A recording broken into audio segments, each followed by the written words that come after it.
პრეზიდენტის მიუხედავად სიტყვით გამოსვლას ქართველი პოლიტიკოსები და ექსპერტები აფასებენ, დეპუტატები აცხადებენ, რომ ეს იყო მნიშვნელოვანი გამოსვლა და საქართველოს პრეზიდენტმა ევროპის ტრიბუნიდან სწორი აქცენტები გააკეთა. პოლიტიკოსების აზრით ნიშანდობლივია პრეზიდენტის მიმართვა თანამეგობრობისადმი პასუხისმგებლობა აიღონ რეგიონული მნიშვნელობის კონფლიქტებზე, რადგან საქართველოს რეგიონში მთავარი ენერგოტრანზიტორი ქვეყანაა, ამიტომ მისი სტაბილური განვითარება მნიშვნელოვნად დამოკიდებულია საერთაშორისო ორგანიზაციების მხარდაჭერაზე.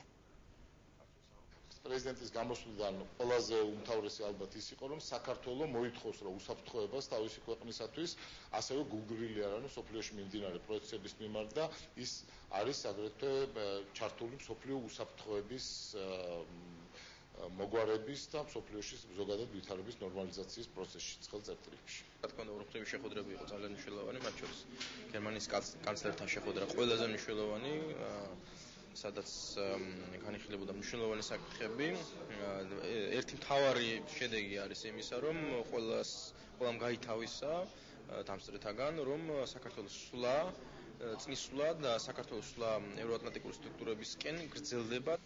ფართო მასშტაბური არ მიიღოს ამ ოკუპაციამ და პირიქით რომ დავიბრუნოთ ჩვენი დაგარგული ტერიტორიები, სწორედ ამ მიზანს ემსახურებოდა პრეზიდენტის გამოსვლა და ეს არის ყოველდღიური შრომა, რუტინული შრომა უკვე შეიძლება ითქვას ქართული დიპლომატიის, რომელშიც ბუნებრივია პრეზიდენტს განსაკუთრებული როლი ენიჭება.